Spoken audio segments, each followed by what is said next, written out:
All right, Greg. Well, today we're back in the original studio, I guess we should say, not on the road this week when we're recording this one, but it's been a busy couple weeks and we're getting ramped Yeah. up for some more travel coming up, and we got a bunch of topics we want to get out on the podcast. So for today, we sort of I guess elaborating on the first episode of Sense Make versus Sense Make is the way I look at it. But what we're getting into today is kind of intuition and trusting your gut, and then a few other things about how that works and information and intelligence, and then also how do I train for this stuff? And so again you wrote something a while back about this, about emotion and cognition, but you had a bunch of great examples in there Thank you. to kind of to what a lot of people think of is the problem is how do I sort of see the person who's just odd and doing something odd versus this is the person that's going to attack me or my family or the situation I'm in.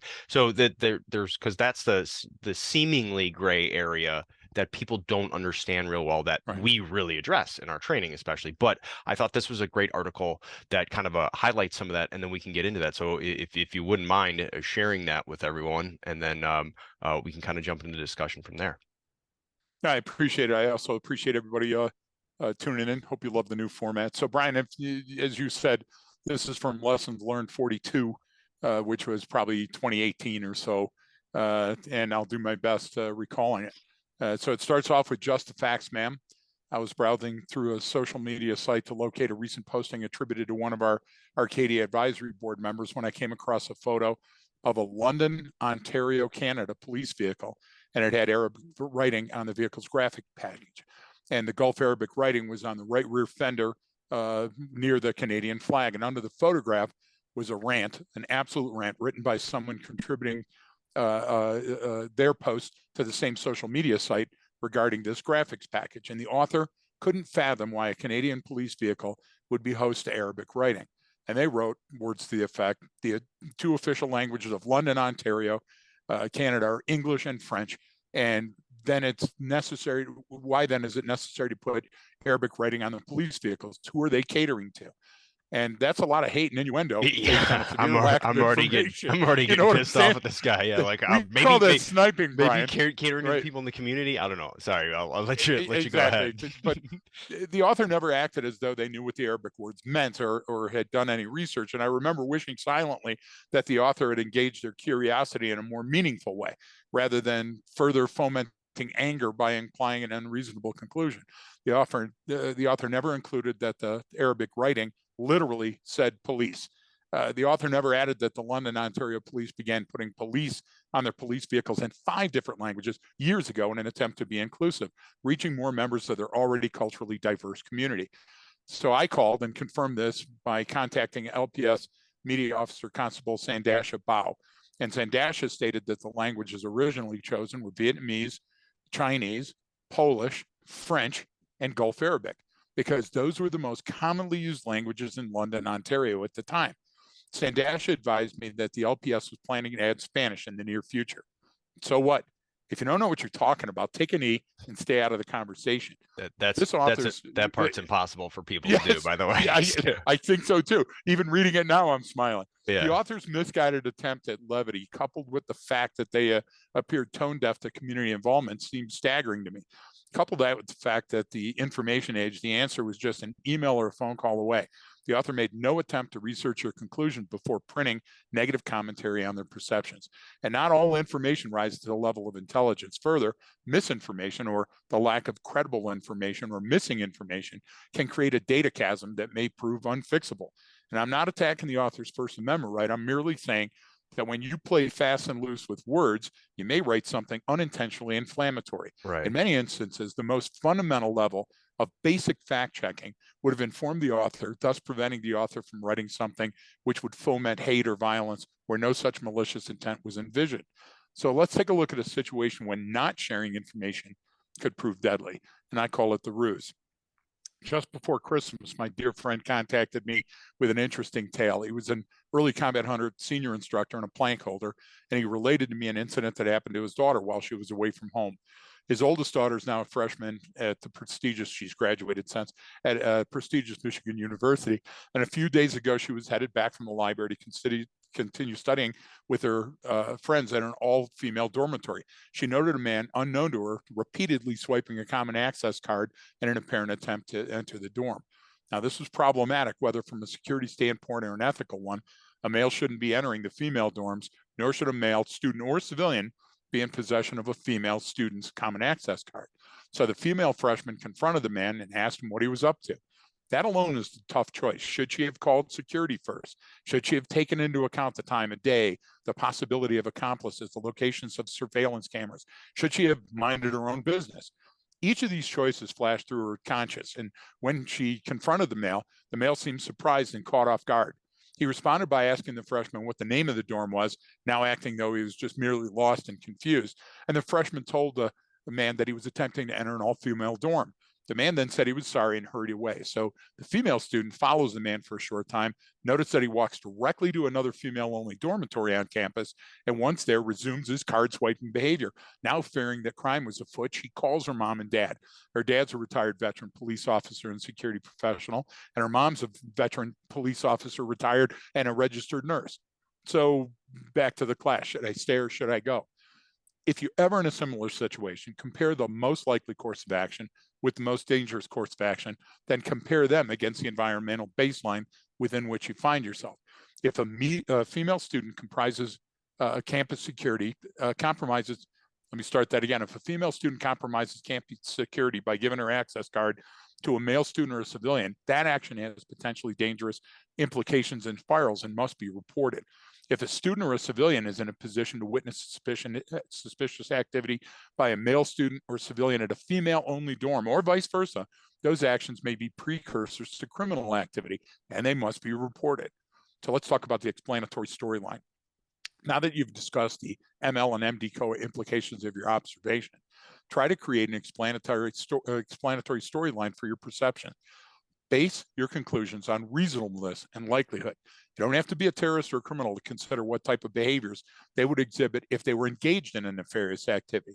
If a male found or stole a common access card and someone somehow knew that that card belonged to a female student, how would that male figure out which dorm the female resided?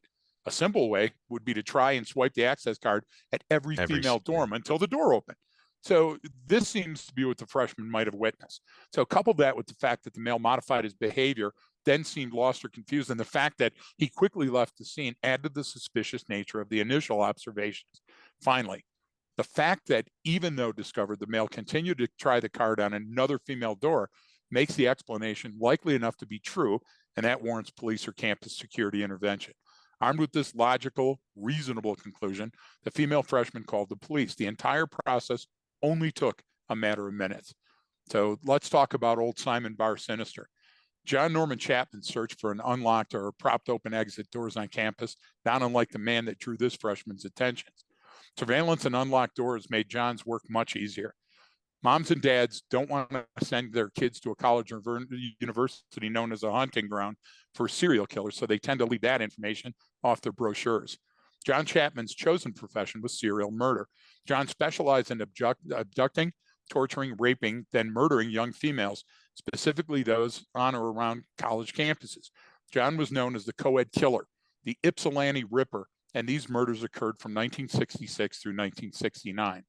Because Chapman's victims included females from both the University of Michigan and Eastern Michigan University, fear spread that the murderer may be a college student. Both the universities and the neighboring cities and their law enforcers were besieged by parents, students, and the general public wanting answers. They wanted security. By 1969, Chapman's abductions appeared to increase in frequency. Although John's murders predated the common access card entry system, John knew how to fish for unlocked or unattended doors and then use subterfuge to isolate his victims. John needed access to his female victims. He insinuated himself into situations where he could be near them, watch them, and learn their habits before he abducted them.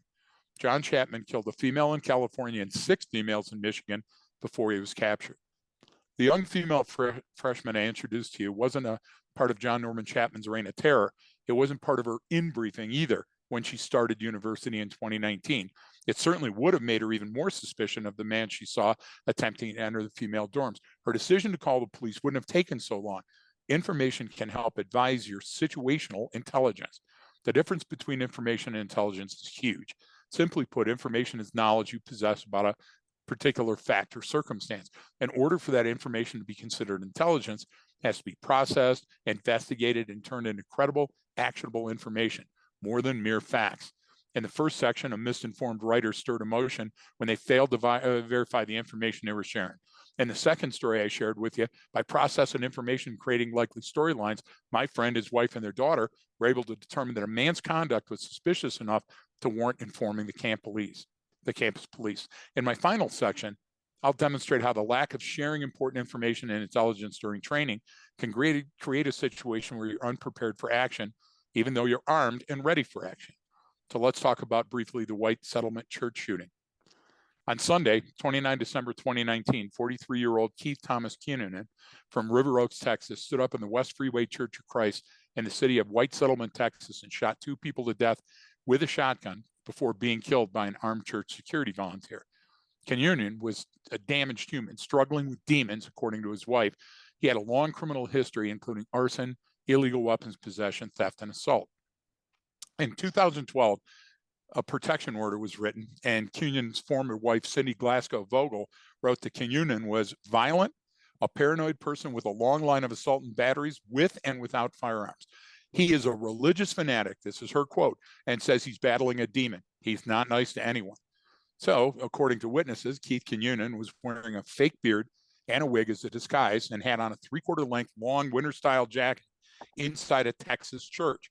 This made parishioners uncomfortable, yet they said or did nothing. According to church elder Mike Tinius, Kinnunen's manner of dress and behavior attracted the attention of church security. They said nothing and did nothing until Kinnunen started shooting. One person stated, and this is in quotes, that gunfire came without warning. Even though I saw the video, and each of you likely saw Kinnunen's behavior and mannerism before the attack, and Brian is going to have that video in the episode notes.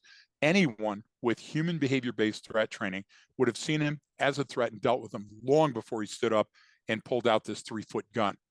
So it also has graphic content when you see the video. So having never seen the gunman in church before isn't evidence of anything. You can't use that as probable cause. But wearing a 3/4 length winter coat into a Texas church while wearing a beard and wig disguise, that is.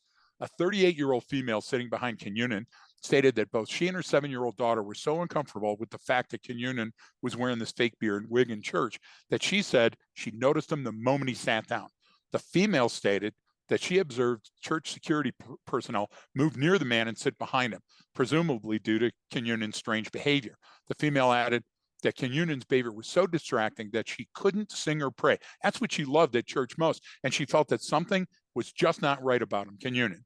So much so that she and her husband discussed that they were going to move to the other side of the church once communion had concluded. Folks, we call that a proxemic push. More on that later. Atmospheric shift. The female added, I should have listened to my gut. Information can come in many forms. The FBI is working to identify the shooter's motive. That's a waste of ink. I feel dirty for writing it. Motive never matters. If the folks in the church would have been trained to identify intent rather than motive, lives would have been saved. It's ridiculous to hail someone as a hero in a shooting where 2 people died. If the damaged human known as Kinnunen wanted to die, he was free to do it himself without involving anybody. He did, however, choose a venue that afforded him a great chance to act out violently, what we call a soft target. People will argue that the church was, in fact, a hard target. Security was able to kill Kinnunen before he killed more than the 2 people he did shoot. That's hollow sucre for the family and friends of 64-year-old Anton Wallace, a church deacon from Fort Worth, and a 67-year-old Richard White from River Oaks, Texas. Trading cops' lives for criminals or church security lives for parishioners is a zero-sum game. Nobody wins. The gift of time and distance can negate the surprise and fear that an ambush attack relies on. True, you have no idea what your reaction to an armed gunman will be until you're in that situation. But if you undergo realistic training that pushes you through muscle memory and includes cognition and an emotional component, you're much more likely to act in a manner that will ensure your survival. So training for the real event. Armed security personnel with muscle memory training can recall and repeat actions based on procedural memory gleaned from consolidating a single specific motor task, drawing a weapon, pointing and shooting a weapon, reloading a weapon, into a memory by repeating that action many times. But that falls short of being a successful survival mode.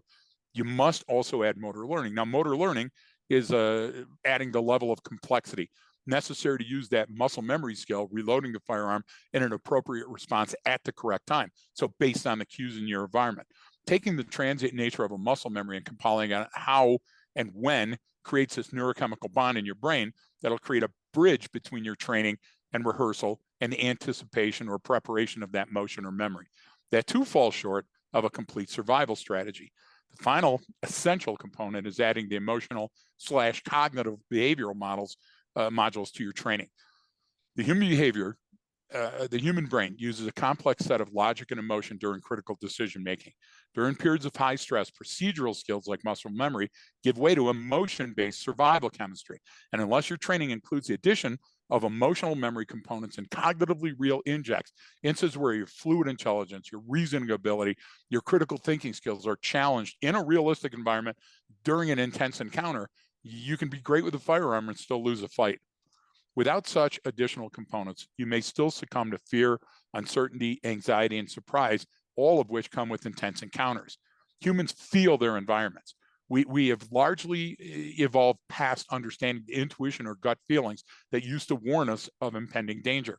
Our electrochemical neurotransmitters attempt to warn us that dangers through the synthesis of catecholamines, the hormones created by your adrenal gland, dopamine, epinephrine, norepinephrine, and they couple with cortisol and then are released into your blood when you're physically or emotionally stressed to prepare for action. Call it your gut instinct.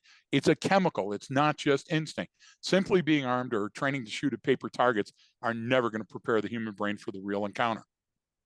If you plan on relying on armed security, decide also to train the brain. If not, the encounter will come down to luck, speed, and odds. And they'll go to the actor who can best control that surge of adrenaline and fear until the dust and the brass settles on the floor. You can be a hero if you stop a deadly encounter before it starts. You can also learn how, because your safety is largely your responsibility. Now, Brian, I hope I didn't butcher that too badly, but the No, that beauty is folks will be able to see that and the yeah. photos. Yeah, again, just like all of these articles, we're putting those on the Patreon site that has all the information. You got the photos in there. It's organized then for you to go back and read because there's a lot to pull out of here, Greg. And I think so. you hit on a number of different topics, and yeah, I think folks listening can see why.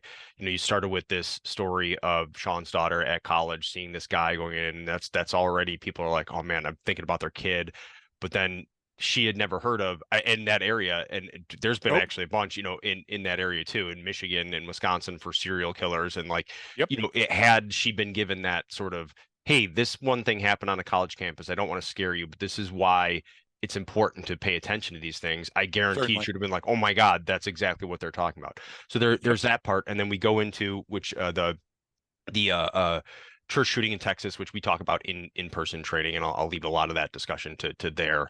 Yeah. But there, same thing where you had people going, man, this is odd, this feels weird, and you had that guy, what was his name, Jack Wilson, I think, the head of security down there, did a great job. The guy was like Shooter. an NRA Yeah. instructor, like this guy was an Exactly. awesome member of the community, training people forever, and even they all knew something was up, and but they still, even as professional as they were, waited until he started. Okay, until the Yes. shooting was on. It's like, well, at that point, it's too late on how we look at things. But I want to start with this idea of intuition, Okay. and then we can get into a bunch of stuff because the explanatory storylines and how you broke down, well, basically building probable cause on the guy entering the building in a sense. Yeah. Yeah. And also the fact that you and I were talking about motor learning and training Yeah, when we were briefing people at Fight JCTD, and not all good instructors still understand what that means. So no, that's they a great don't. thing that we tried to throw in this episode as And well. yes, and part of that is even how it's talked about. So it's a language issue, it's a lexicon, it's a semantic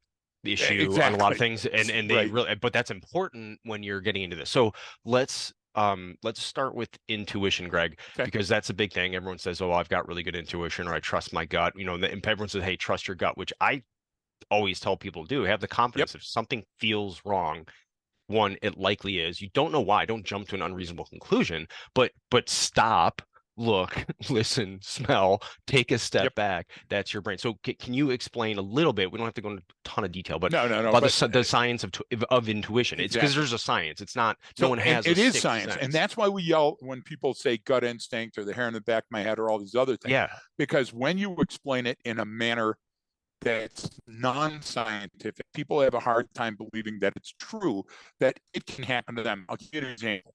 So intuition is the ability to understand something immediately without the need for any conscious reasoning. Yeah. A thing, something that happens that no one has to think about, they consider immediately from instinct and unconscious reasoning that this is going on.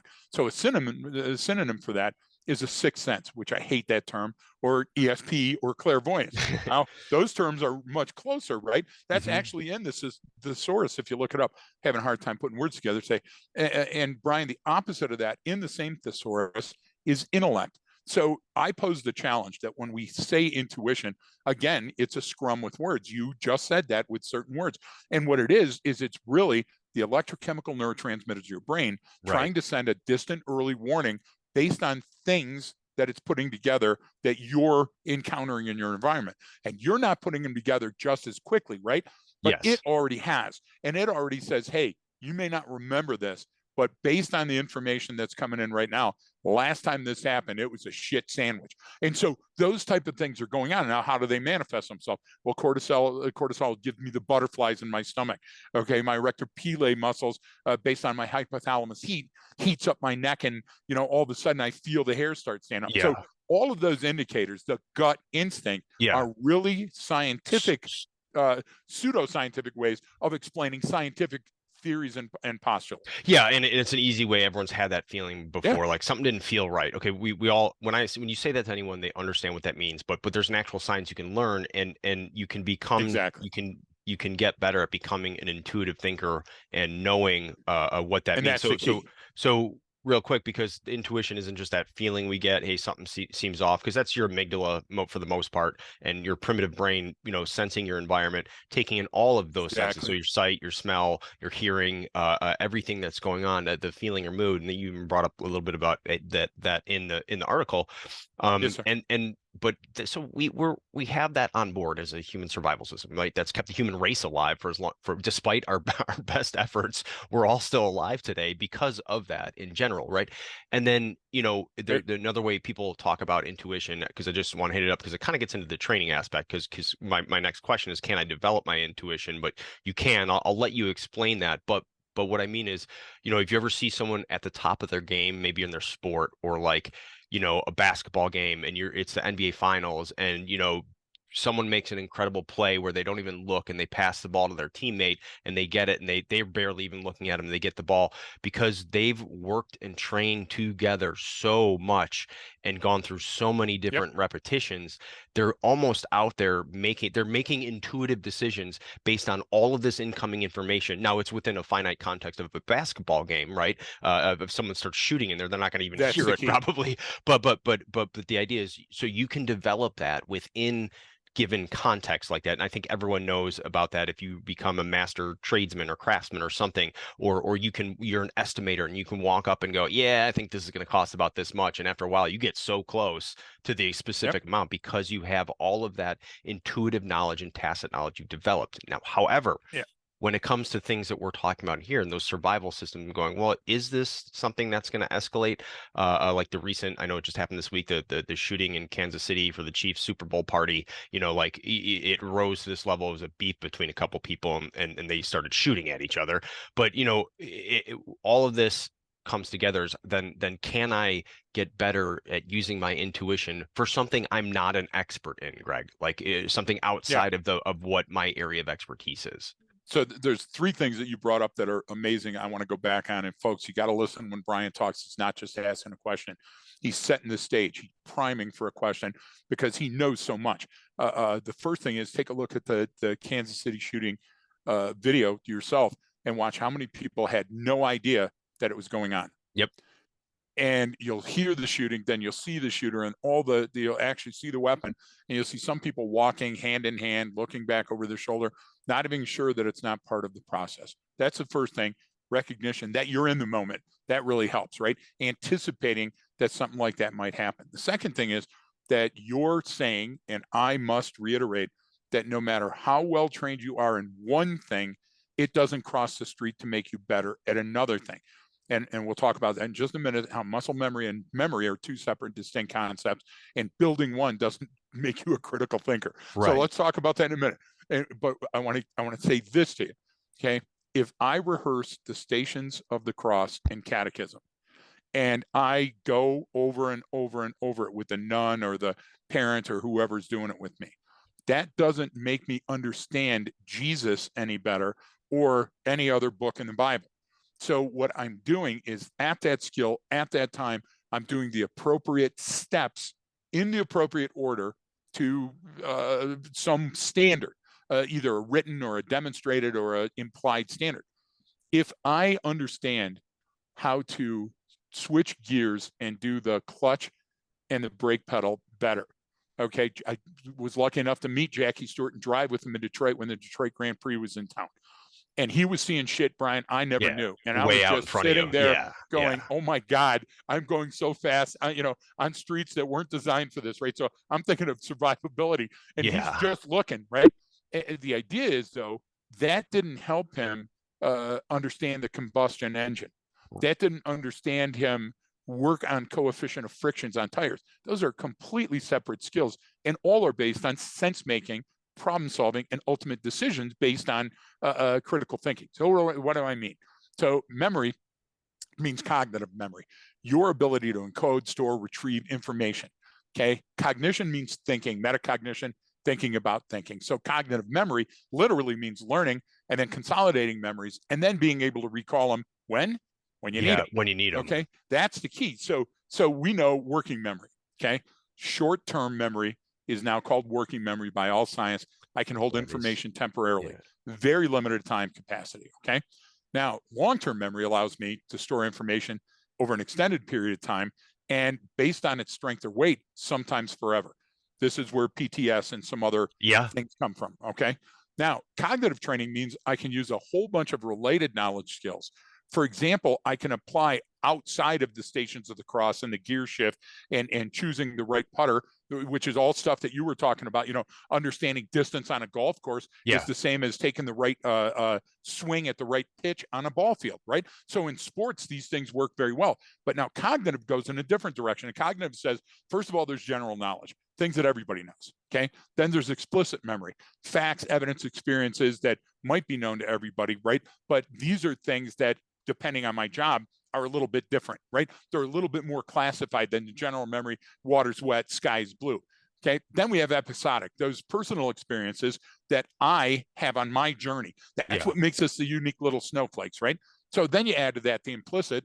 So implicit memory is literally the hardwired stuff that we come with, right? So they're constantly running in my unconscious, and that's what gives us those gut instincts, right? The amygdala going, hey, based on previous information, it's a Tyrannosaurus or a shooting, right? I mean, you don't care which, right? And like you said, with all those, because you even brought up with like PTS, post-traumatic stress, or something, or anything trauma related, like that's going to be it's going to be a go-to for our brain, and it gives you it can give you a corrupt file folder in a sense, where you're getting that sort of amygdalic reaction in a situation where you don't need to have that, where it's not appropriate. Yeah, you're spot on. The impact is that now I'm getting an incongruent signal. All incongruent signals in humans lead to anxiety. So now if we understand implicit, let's go to priming. So priming is enhanced preparation based on prior exposure. So you've had a similar external arousal, and all of a sudden you want to be able to categorize that. So you can do it from a song, a scent, a memory, an atmospheric, right? All of those different things. And this is what people keep trying to say is stress inoculation. Look, there's already a word for it. Use the word. Use what science and the voyage of discovery have given us, because you can't stress inoculate, right? Right. But that's a whole different episode, right? So now let's talk about less cognitive memories, what I like to call procedural memory, and that's what scientists call it too. So muscle memory is procedural memory. And the funny thing is that if you understand it, your brain can't retain a memory, or muscle can't retain a memory. Those are all retained in the brain. So why does that matter? Because motor skills apply to a very limited, specific set of skills, a task, sewing, playing a musical instrument, doing a very specific sport relating skill, catching, touching the base, and then making the double play, right? Pitching, batting, and repeating any task with a detail or a precision is going to get you better at that task, but it's not going to prepare you for surprise. It's not going to prepare you for unplanned occurrences or consequences. So the type of training that does is critical thinking training, which is when we emotion-based and cognitive-based. And that's what the problem is, Brian, is that we keep saying that it has to be an amalgam of them.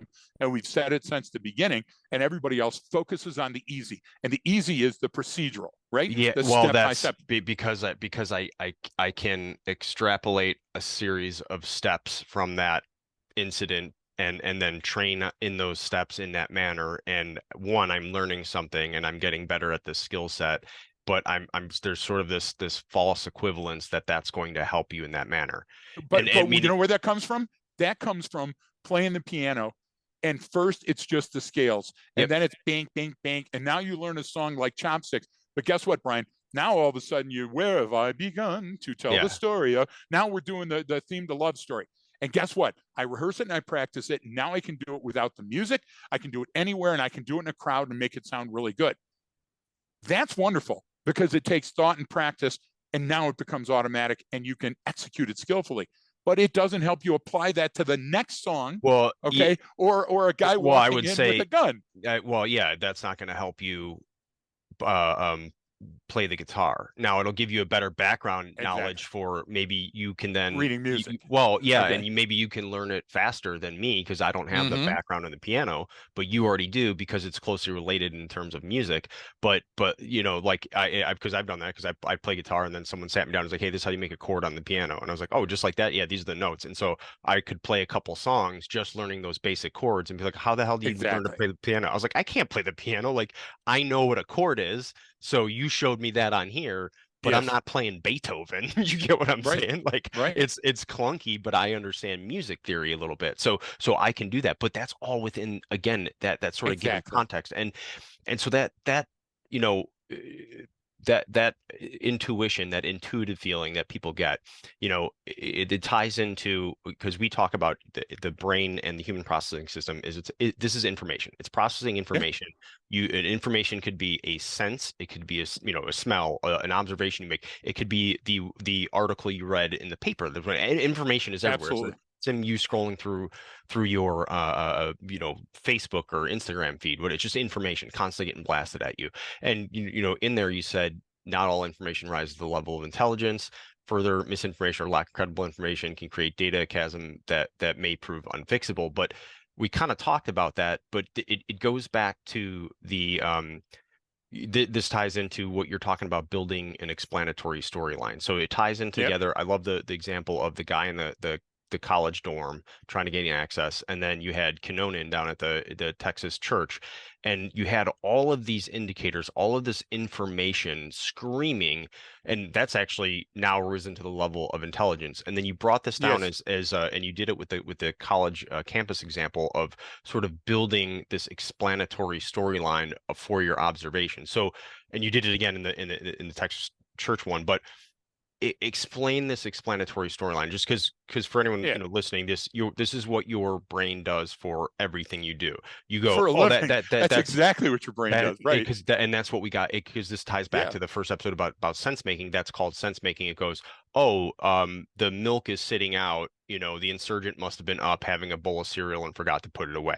I have to account for why that is not in the Yep. refrigerator when I walk in the kitchen, right? There has Yep. to be a reason. Oh, okay, you know, McKaylee's getting stuff out for dinner. You know what I mean? Whatever the situation is, your brain is constantly doing that without even you realizing it in the background. So can I take that Exactly. unconscious process in a sense and make it conscious for a while so I can get it better, right? Get better at creating those so I can understand the situation because this is where those things went wrong. No one created Exactly. the correct explanatory storyline and they waited to react. You know what I'm They saying? waited for the story to play out and they didn't have a comparison. So they didn't know the shit went sideways. So you were, again, as an idiot savant and an expert in human behavior, Well, you well, just came well, up well, heavy on the focus idiot, heavy but on the yeah, idiot. that's me. Okay. But listen, when you were talking about the milk and the explanatory storylines, you as a human have the ability not only to play it backwards, but to play it forwards and anticipate the future. If then, if then. So what you're talking about an explanatory storyline is what would likely happen next. So if your insurgent walked by, you go, hey, you forgot to put the milk in the fridge. And she said, wrong person, and just kept walking to, go out to Which play, is something she would whatever a kid say. would say, right? It wasn't Okay. me. Then, right. And then all of a sudden you go, okay, it's my wife. All right. Those type of things mean that I can go to historical perspective. Last time I saw milk out, it was the insurgent. So it's likely, and in the moment, wow, milk shouldn't be sitting there. I hope we're not getting robbed. And in the future, wow, it's going to taste great tonight. I think we're having lasagna. You see what I'm trying to say? So Yeah. you're bombarded with information. So let's first go to information. Information, raw data, facts collected or received about a particular subject, event, time, space, time, whatever. And then intelligence is processed information. Simply street it up. Intelligence is processed information. So if you had curds and whey, they're not cheese. You have to process them to make the damn cheese. It's a completely different taste and feel and smell until it's processed. And that's exactly the difference between information and intelligence. So intelligence is knowledge or insights or special things that I derive from information through analysis, through synthesis and interpretation and comparison. So what you're talking about is if I'm going to do an explanatory storyline, I should have in my mind a couple of things about anticipation. If this is true, then what should I expect to see next? So I see two people that clearly are in an argument, and then I anticipate they're in an argument. So when I open my door and I put my foot on the ground, I now hear them yelling at each other in elevated voices. I also noticed they blade their bodies towards each other. So these indications, these pre-event indications, and again, they're not pre-event indications of violence or danger. They're merely cues in our environment. So when they come together in a certain fashion, just like a recipe, guess what you got? You got a wonderful wedding cake that you can ice and remember the taste forever and ever. But the risk is rushing into that and making an unreasonable conclusion by not using that explanatory storyline. So if I'm a copper and I only get the information from dispatch and I roll up and pop out of my car and start taking charge of the scene without taking some information from the environment, the personnel, the sights, the fields, the tastes, the proxemics, the atmospherics, the physiology that's visible, the biometrics between those folks, then you know what, Brian? I'm racing and I'm going to exceed my headlights and I'm going to crash into a tree because the road turned to the right and I never saw it. That's what the problem is with only doing one thing during our training. So let me tell you about ML and MD-COA quickly. Yeah. Randomness can't exist in our universe because we have predictable rules. So we don't understand enough yet to anticipate outcomes that aren't likely because we're not there yet. So the only thing that we have and what we teach in our hegemony and pedagogy are most likely or most dangerous. We have situations of danger or situations of opportunity. You see how easy that can be when we do a training event? And you hit it right there on why a lot of people, like no one at the church intervenes sooner. Yes. Why that happens all the time. And we see that is because we have the 99% of our file folders, let's call them our experiences, those comparisons we're going to use are for the most likely thing. Okay, this guy is, he's got a drug problem, he's homeless, he's this, like he comes to this church because he's been to that church before. Exactly. And so it's unlikely it's going to be something bad. Same thing with Sean's daughter, like, well, it's a college campus, there's guys on here, this what could it possibly be? You know what I'm saying? And we don't ever use that comparative baseline because a lot of people even say, and I'll even go as far as the guy, the head of security at that church, same thing. This is his world that he's in, and this is not a knock on him at all whatsoever. I'm saying put yourself in his shoes if you're listening to this podcast and going, wow, yeah, this is odd. Let's keep an eye on him. Now I've got this person. I think that when we even said, hey, when we go get communion, we're not going to go sit back next to him. Exactly. She was so scared she couldn't sing like she normally, like these are such Profound. powerful indicators Yes. in your environment. Now, you're going to say, well, it's impossible for them to put that together. That's fine. I don't, they don't, you don't need to at that point, right? But what everyone wants to do is like, well, what am I supposed to do when these things occur? And that's obviously dependent on the situation and what your role is. Like, back to the church shooting, the female's like, okay, well, I'm going to move my seat. That's a great option. Yes. This guy, the guy working security, all right, I need to continue to watch him. But it's like there's this sort of fear of intervening or doing something, and but it's not really part of it's denial, right? Part of Yes. it's like, well, this is Huge part. so unlikely to happen here, because it's true. It's very unlikely that you're going to go to church and someone's going to come in and shoot up the place. In fact, think of how many times that happens in a year, right? So that's the whatever the numerator, and then the denominator is how many times in the United States do people go into church on a weekly basis, and add that up. So you're talking about something so statistically rare, but we don't ever attribute value to those observations because we fall back to what we typically see or know, right? And that's what it becomes. It's this, well, it's probably nothing. Even though all this stuff, so our own sense of denial and our prefrontal cortex will override our primitive survival systems, because we don't ever see it. And when we don't see it, touch it, taste it, smell it, if you haven't studied it, if you haven't seen someone killed before, if you haven't seen a dead body or a crime scene or this, like, or one of these attacks, like, it's not real to you, and it Right. doesn't become real in there. And so it's very, very hard to get your brain to go, no, this is something that could happen, even though you see it on the news all the time. You go, well, I'm just going to the gas station. I've gone to the gas station 10,000 times in my life and nothing's ever happened. Why would something happen right now? And that's actually a very logical way to think. That's not an illogical or you know what I mean, that for at a Yep. very simple level that makes sense to your brain. And so what I'm sort of getting at here is it loosely, but it's, you just explained how to conduct a explanatory storyline and explain the significance of those observations in the environment, Yes. right? You just did that with the explanatory storyline you talked about.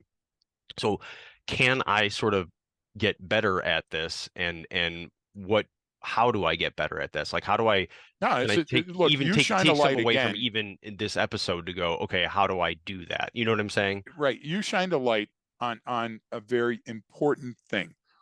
And when people hear me talk about other scientists, I am not a PhD. Right. Okay.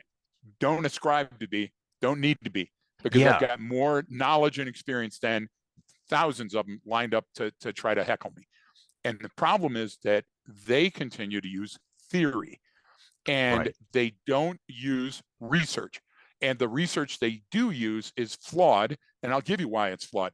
Because every research citation in the recent thing that I just read on LinkedIn, which is a good thing, it's a good idea that, hey, these same, motor skills and learning, all this other stuff are going to, and then I see 10 citations from sports. Okay. Police work in sports Yeah. are not the Yeah. same thing. Yeah. So when you give me research that's conflated to a point where I'm, look, I can make the connection myself. If it's true with sports, then it's likely that there's some elements of it that'll cross over to police work, but not all elements. And the critical elements are, look, I don't remember anybody except in a movie with Bruce Willis during a football game pull out a gun and shoot one of the defensive players. Okay, Right. maybe that's coming in America, right? But it's not the same. So if it's not the same, stop treating it as the same. Second part of their research, they're spinning their tires in neutral, which is hard. They're doing the neutral slam, getting the RPMs up and then dropping it from neutral into drive by quoting stuff that we all know. And that makes us go, wow, this must be good research. Look, every one of them ends with the same thing when they don't do practical examples. And every one of them says more research necessary at the end of the study because they need that next grant. They need to be the next guy in line. Well, your brain does that instinctively now. Why? Because it's so long flash to bang from the time that you had to run from those threats and the dinosaurs and fight other tribes that you've gotten dumber. We've all gotten more relaxed. So now our brain is on this cycle of, well, maybe I need more information. So this is how you do it, Brian. Let's shine the light on the church first. When is it likely that you'll ever be in a church where you'll see people dress up in costumes? And Yeah. I would argue that Christmas, Christmas, because yeah. they're doing the nativity play. Nativity scene, yeah. Okay, Easter, because Hmm. they're going to have Lazarus rise and Yeah. Jesus coming. Okay, maybe, maybe Easter. Now, they might change colors outside of the church, but actually having actors in costume in that church, I would say just Christmas. Now, I can't say all religions every time, but I'm pretty gosh darn sure of this West, Interstate Baptist, okay, that they're church going and they're doing it on Christmas. What would I also like to see or likely see? Full parking lot, not all year long, okay, Right. not every Right. church, We're but around the holidays, right? the Christmas and Easter You Catholics get are what I'm what I'm trying to say? familiar with. Okay. Yeah. So what I'm saying is there's a certain number of lenses and Yeah. that not all communication or information is weighted equally. So sitting in this church now and knowing that the church has security likely tells me that there's been breaches of security before and this church is trying to be proactive. Knowing that there were security members that were armed in plain clothes amongst the participants, the people, the churchgoers, whatever they're called now. Okay, spent a Parishioners. lot I of don't time know. in Yeah. church. Parishioner. Yeah. That's the word I was searching for, buddy. A lot of talking, not a lot of saliva. If you imagine that there are plainclothes coppers with guns in and amongst those people, that means that they had a credible threat, a previous credible threat, or knew there was a likelihood, knew or should have known that there was going to be an armed assailant at one point. Now, there's also historical precedent set by other church shootings. So all of those create the perfect storm. So what do you look for in a perfect storm? You hear thunder, okay? You know that there's flash to bang on lightning. You know that the clouds are going to come in. Brian, when the guy came in and sat down with the fake beard and the mustache and the three-quarter length coat, he fit their own profile for the perfect storm. Yeah. They underreacted because they didn't want to overreact and scare a bunch of people. I don't know what was in their mind at the time, but I knew once he came up shooting, now they knew, okay, probable cause has been satisfied. I posit probable cause existed the moment that he came into the church dressed in that outfit, and that outfit was completely anomalous and incongruent But for the circumstances in that church at that time and at that place. okay, but here is what I see as a typical response to something. I'm gonna make a graphic and I'm gonna call it We pre-attack saw that this indicators, morning. We and saw I'm that gonna this morning. describe Thomas Canonin exactly how he carried that attack. And Mm-hmm. this goes back to, and we jumped into detail in the last couple episodes about kind of prototypical and template matching and Yes, sir. heuristic thinking, but that's what everyone then focuses on. Okay, well, he's got the trench coat and he's shifting around and he's doing this, and that's Yep. for the most part completely unhelpful to put it to. But that's what we want. We want that checklist of those are the Certitude. things I need to look Exactly. for. But you don't you don't need it, and you don't like. We're not prosecuting someone here in trial. We don't need very detailed artifacts and evidence that have been collected in a scientific manner and drawn to a reasonable conclusion and documented and shown here, right? Meaning for an intervention strategy to do Expert something or say witnesses, all something. that. We You don't don't need that. need This that. is a lesser Like standard.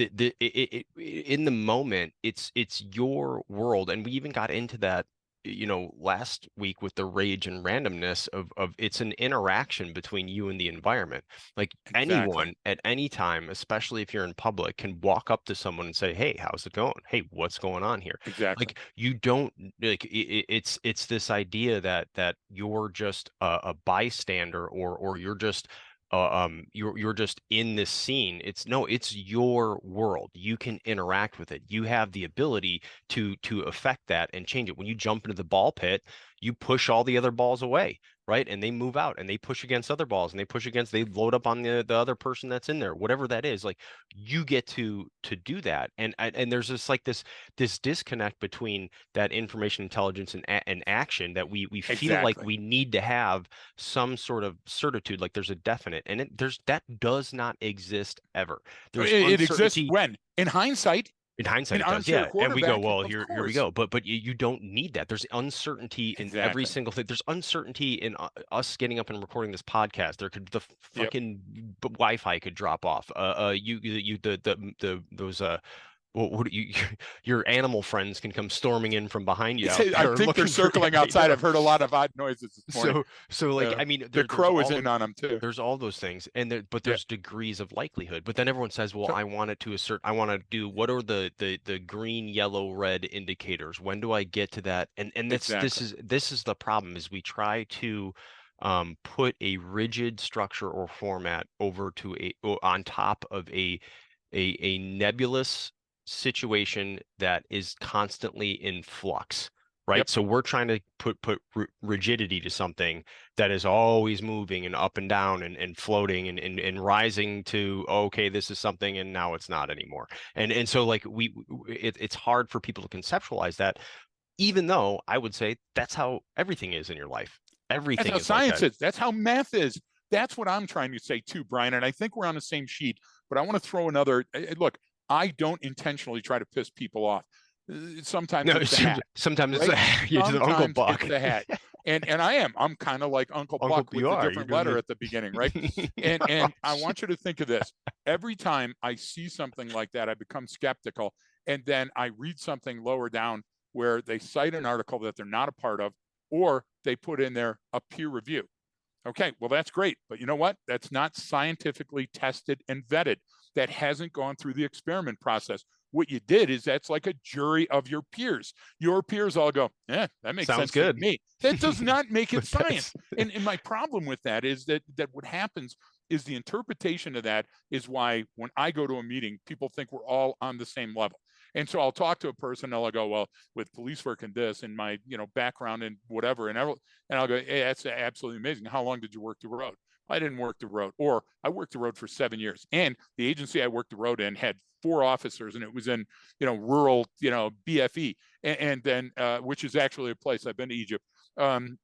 Or what happens is I say, okay, well, I've seen it in 53 countries and been able to test it on the road in combat zones and outside the wire. And then they say, okay, well, the other thing is it's not just me talking, it's not anecdotal. Brian, our hegemony and pedagogy, every word from every slide that we've ever taught has been tested and vetted by rigorous study by experts. So the idea is that I love the idea that they're putting out those charts and those graphs. But a chart and a graph held up against a person isn't going to make you decide faster or better. And this is why our reliance should be on factual data, artifacts, and evidence to make a reasonable conclusion at the moment, not at some future court proceeding, exactly as you said. And the standard should always be demonstrations of intent. Why would somebody attempt to conceal themselves from other parishioners in a church? yeah. That's suspicious. Why would a person continue to use a CAC card improperly only at a women's own dorm? Then when they moved, it's not random, went to another Another women's woman's. own Yeah. dorm. So the problem is that many times we're faced with these single points of information and we fail to link them together. And that's the beauty of ML-COA and establishing an explanatory storyline is when we look at information and we allow it to flow on its own. Space-time settled where it will. It always shows us a logical pattern. If we force that, look, I say this again, the reason our cops are getting killed is because we got lights and sirens on the car and we're spending so much time hurrying to the scene, we're spending no time with critical thinking. Now, do the coppers need those? Yep, but are they being misapplied? Are we running to view our own homicide, Brian? Right? Are we failing to connect the dots way back here so that when we get up on home plate and they hand us the bat, we're going to miss the cue from the pitcher? And I say yes to all of those. And I say that's because our training didn't have to be really good way back in the day. When I only had a key to a key box and a truncheon, okay, Well, when things got out of control, I went over and called more people and they sent it's everybody. Our training didn't have to be that good. Now it and does. and and sometimes the obviously we have sort of a as humans we have sort of a negativity bias and we only watch and consume information, especially on the news. Like they don't just come in and say, hey, here's nothing happened over here today, or Right. things are Or our okay over squirrel, the here. one we used to love, the I squirrel. the Remember water on the water skiing skis? squirrel, I love that We thing. loved that. Yeah, I Come used on, to see that everybody I loved that. remember seeing that as at the Chicago Auto Show as a kid, and that was That's the greatest so thing ever. cool. But and so because there was a recent one, and we talked about it briefly. It barely, I don't even know, I saw it on the news a few weeks ago about a kid, and this was a kid in like Ohio or somewhere that, he had a friend, and that friend was on transmit and going, yeah, I'm gonna shoot up the school and don't tell Yep. anyone, and I'm gonna come after these people, I'm gonna do this. And he's like, man, I don't like this. And he went and told his dad. And it was even like, I'd rather, he kill me than go in and kill everyone in the school. And then they Yep. obviously reported it and stopped it. This kid had a plan, he had a gun, he had all this stuff, right? So it was there. And so this 15-year-old kid had zero training in any of this, right? He had none. He was just a normal human being who went, well, this is odd and I should tell someone. And then they're gonna let, and what if they had intervened and did nothing? Okay, good. Like what's the danger in any of the situations we talked about it was a false positive. You know what? We went and interviewed Canona and he didn't have a Yep. gun on him, and he's got some mental health issues and he's embarrassed that he's bald or something like that. And everyone in here has beautiful hair or something. You know what I mean? Like, Yep. or the other kid, like, no, I was just angry at this. I don't even have access to a weapon. I don't like Right. the what happens. There's no, or the guy on the college campus. He's like, no, I work for the company that is installing new card readers next month, and I got to test out the master key. Like, Exactly. what's wrong Yeah, so with the step off. intervention? Exactly. You, And you and you you know get what I'm what? That's saying? the lowest caloric intervention is going, hey, what are you up to? What's going on over here? Because you're shining light on it now. Now what's happening too? And you know me, I'm always asking and listening to Yeah, the aid of others, right? yeah, So I would say, hey, listen, this man is making me suspicious yeah. in a loud voice. I mean, that's the type of thing we're talking about. And it doesn't take you spending thousands of dollars going to a course to learn how to, fire a weapon while you're arched back under a car, at moving targets. Those are wonderful. And I They're applaud anybody fun. that does that. And it's a lot of fun. Okay. But I don't remember when that ever came in handy. Yeah. And I can only speak to 6 years in the military and 27 years on the road as a copper, Brian. I never encountered that. And I was kind of in some places that I might have seen that. And so were you. Yeah. Now what I'm saying is, why do we do that then? Why? Why is that a default? Bec Because anxiety yes. is It right next to fear, right? And anytime that we see that, we think, oh my gosh, I better train for this because now I need to start burying shit in my yard. I need to well buy, that stockpile toilet paper. Come on. because it makes me because I don't understand these situations. Yep. I get anxiety, which leads to fear. So I have to Always. somehow manage that. And if I do this thing over here that people are talking about, I feel like I have more control over the situation if this were to happen to me. I feel like I have this capability now and it's not going to happen to me. But that doesn't actually address the situation. It doesn't actually help. It makes What me you feel just better. makes you feel better because you can point at something. And what you just discussed is why certificate mills put out Oh, certificates. yeah. It's not to I'm demonstrate certified. for your file that you're certified for something so a new employer can pay you more. That's not what happens with those. It's that some, and very rarely there's a governing body that we all agree with that sets a high standard and people have to, like medical exams, right? I like the fact that Yeah. I don't have a guy that's got Well, I worked at a jerk chicken stand and that equivalency allowed me to well, be an you ophthalmologist, right? you still have to do what though? You have to pass the written test, but then you have to go, you have your residency, you A have to get practical signed up. exam. Yes, But that's it. That's your practical. But what that's the happens? debate of are you yeah, okay, you're certified, are you qualified though? No, Like and, you know and what I you're mean? not. And the problem is that people equate those as their equivalent, and they're not equivalent. And why we worry about that is that you're going to get somebody that is that has look, my personal information doesn't enter into our coursework. I use stories of encounters that I had to start the discussion on things, but I don't go, well, in my opinion, because my opinion at Well, the end of the day does not so matter when it comes to the science of what we do. so then that sort of tie that tie that back to kind of what the main point of the discussion was about Yes, intuition and trusting yes. your gut. That's the biggest thing that there's a whole lot going on behind that. And yeah, you might be wrong. You might have read the situation incorrectly. But you might not be. So what's the cost of not doing something or not intervening or Exactly. and not asking a follow-up question? I mean, that's Saying I'm what it sorry, is. saying I'm I sorry, but avoiding a shooting or a homicide or a mass casualty event, but right? we don't like to be wrong. I mean, this is the thing That's a is that human the condition, man. human condition is Yeah, we hate, but at a very literal sense and at a neuroscientific level, like your brain yeah. does not want to be wrong because wrong means at a primitive level, a couple 100,000 years ago, wrong means you're dead. Wrong means you didn't. And I may be a threat to my tribe, and they're going to kill me. Yeah, So it's not that I'll just die alone and on my own and by a you know, mistake, I but might get also booted that they'll drive from the colony. Yeah, exactly, and exactly, and that's a fear that's still with us today. that fear of being wrong, I think, is a powerful reason that leads to denial. And your brain wants the answer before you get to the end Inaction. of the end of the sentence. It doesn't want to come up with something blank and say I don't know. Yeah, And so when you have that approach of trusting your gut and your intuition and but yep, then acting upon it and saying, well, what's the lowest calorie thing I could do right here? yep. What can I prove Scream, this right yell, or leave, wrong? lock the door. Exactly. Ask a The question. lowest calorie. Ask the question. What are you doing here? Who are you? Let me see some ID. You're exactly onto something, Brian. Look, when I said my opinion-based testimony is taken at a lesser standard unless I'm being sworn in as an expert witness in what I know. And I know human behavior better than anybody. Okay. So if you and I were standing on a subway and shit was going sideways and you and I started running, well, that's the kind of gut instinct that the people around us should weigh very heavily and they should be running too, because we know more than they do in that situation. But if the same thing were true and we were talking about a political election Yeah. or how to make brand muffins or Yeah. what type of bullet does the best terminal ballistics, guess what? Fundamental attribution error. Just because I'm an expert in human behavior does not mean I've got a great marriage or my kids love me or I know how to drive a Yeah. car in traffic. You see what I'm saying? Well, That's the thing, right?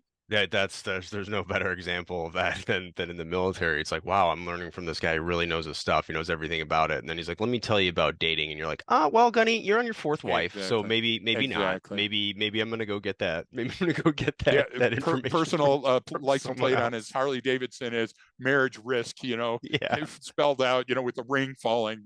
So Exactly. no, and we talked about a lot of that in a couple episodes ago, and then even a little bit about range and randomness because it's a central theme to what we're talking about, and we're trying to give with our discussions on here, trying to give some examples to show we're not yes, we're oversimplifying some of it, but for the sake of action and for creating a bias for action.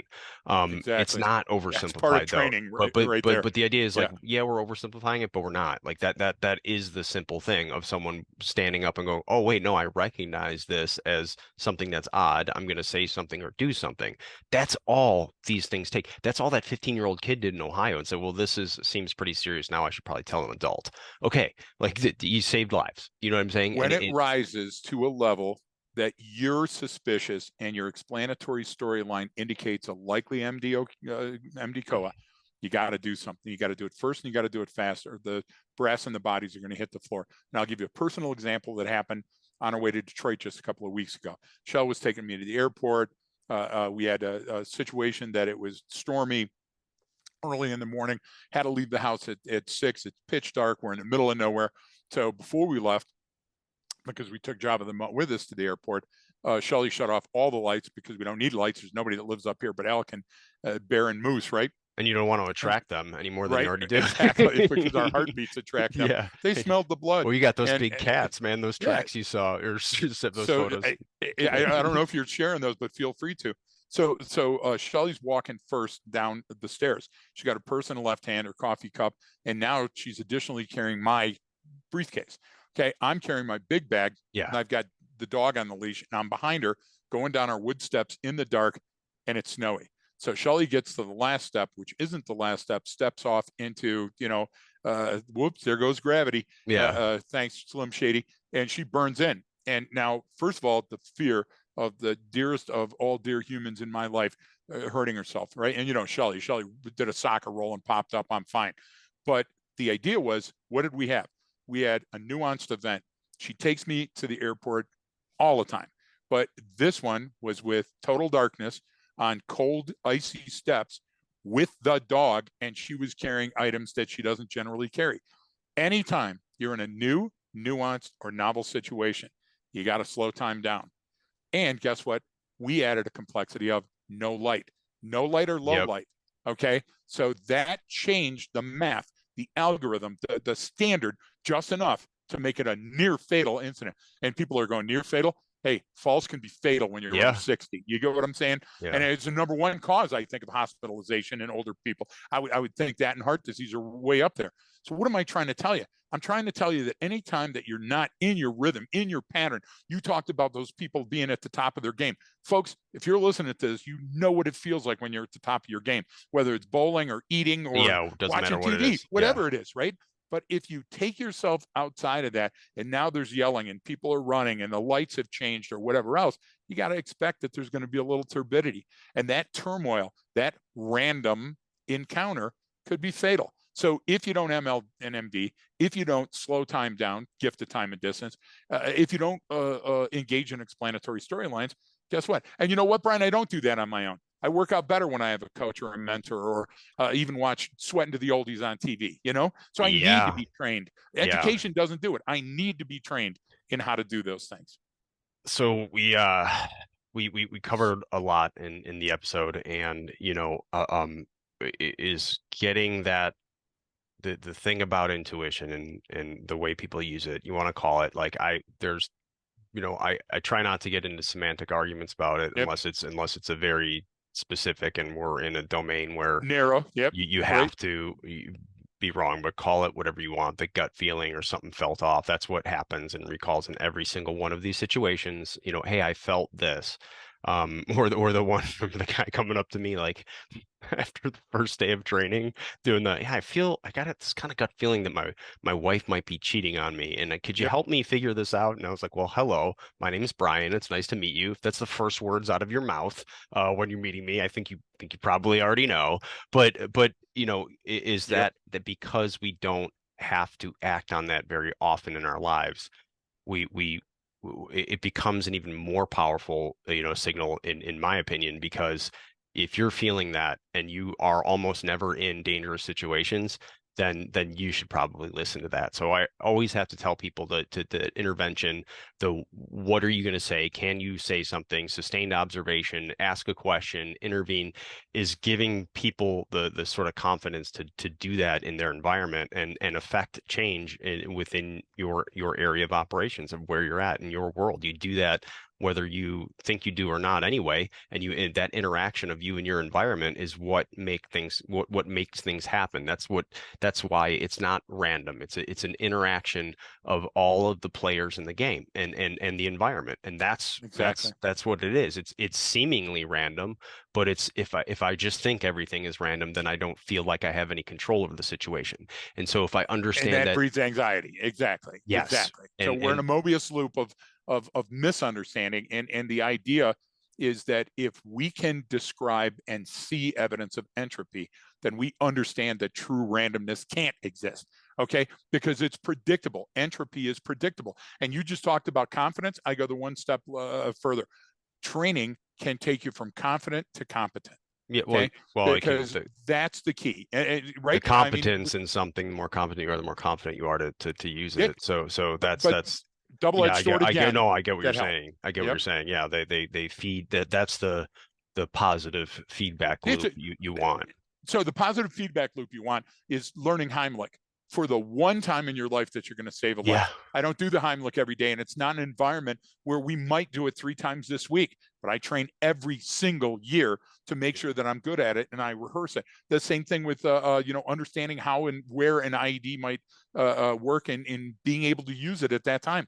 Brian, those are things that are so random and so rare in my personal experience, right? But that's what I need to train for. That's exactly where my training needs to go, not the repetitive rote memorization of block training over and over. For what does that come from? Those come from fear. They come from anxiety. That's how old Tom got shot. Remember? That's how they slid through the intersection and hit that bus full of kids. We always go to those extreme training events rather than go to the most likely. And the most likely is that seemingly random thing, that's going to occur more and more often now. Why? Because life has changed. The world has changed. Same thing. There's always going to be threats, but threat prediction, Brian, and specifically understanding your intuition, man, that's where it's at. If you can do that, you're going to be happier in your life and you're going to be safer because you're, at the end of the day, just like the article says, you're responsible for your own personal safety. Yeah.